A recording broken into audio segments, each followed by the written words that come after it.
Hi guys, welcome to this video.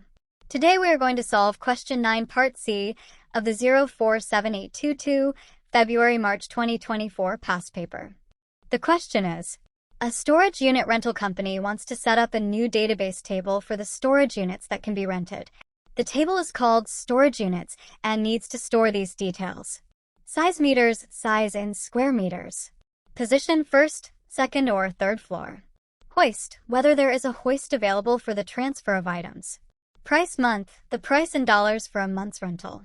Storage ID, the code to identify each storage unit, for example, S123. Complete this structured query language SQL statement to display only the storage code. Price and size in square meters of all the storage units where there is a hoist available. It's a quite simple question where we need to retrieve some information from our database table using SQL statement.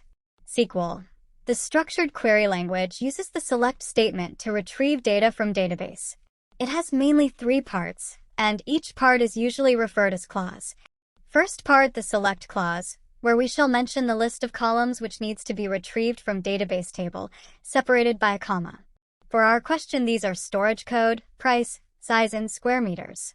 Now in our database table, storage code is saved in storage ID column.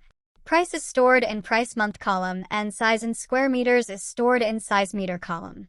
So we shall mention these 3 columns in the select clause with a comma separator. Second is the from clause, where we shall mention the table name from where we shall retrieve data. In our case, it is storage units, so it will come in from clause. Third part is the where clause, where we need to mention the condition to match while retrieving data.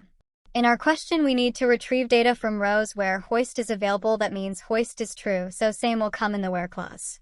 Thank you for watching. Stay tuned for other questions in this paper. Don't forget to like, share, and subscribe. Have a nice day.